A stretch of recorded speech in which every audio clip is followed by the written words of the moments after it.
देश का प्यारा झंडा ऊंचा सदा रहेगा। हिंद देश का प्यारा झंडा ऊंचा सदा रहेगा। ना झुका ना झुकने देंगे, ना झुका ना झुकने देंगे, यही कसम रहेगा। हिंद देश का प्यारा झंडा ऊंचा सदा रहेगा।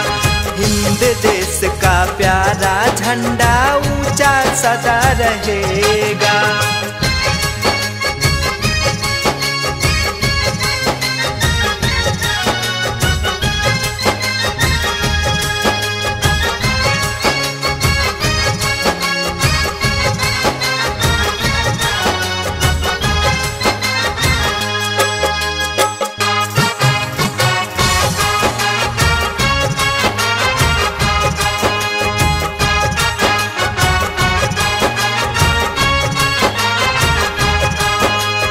माँ के पैर में छू के घर से चला था मन में ठान कर, मरते दम तक लड़ूंगा मैं सीमा पर सीना तान कर।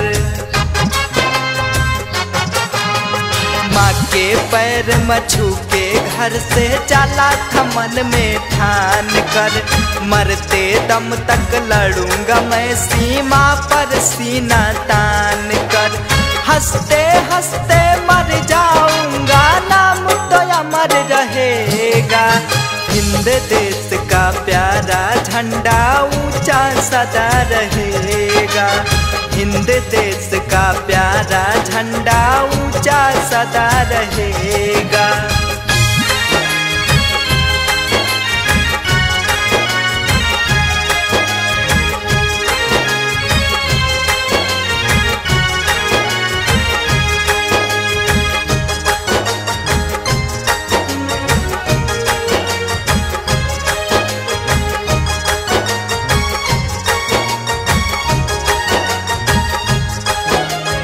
कर्म हिंद है, धर्म हिंद है, हिंद ही मेरी जान है।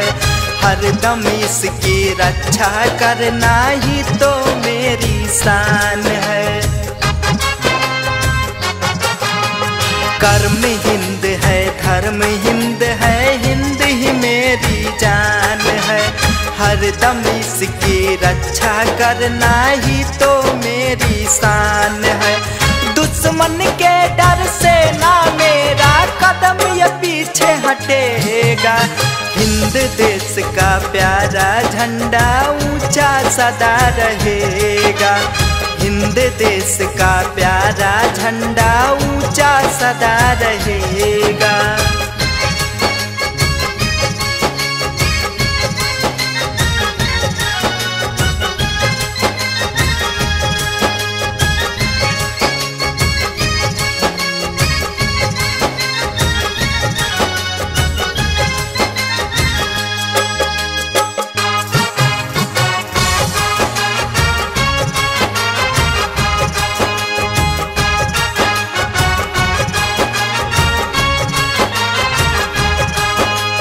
हिंद देश का बेटा हूँ मैं, हिंद की गाथा गाता हूँ। राजा रामपाल यादव के मन की बात बताता हूँ। हिंद देश का बेटा हूँ मैं, हिंद की गाथा गाता हूँ। हर हिंदुस्तानी फौजी के मन की बात बताता हूँ। हिंदुस्तान का बच्चा बच्चा हर दम यही कहेगा। हिंद देश का प्यारा झंडा ऊंचा सदा रहेगा। हिंद देश का प्यारा झंडा ऊंचा सदा रहेगा। ना झुका ना झुकने देंगे, ना झुका ना झुकने देंगे, यही कसम रहेगा।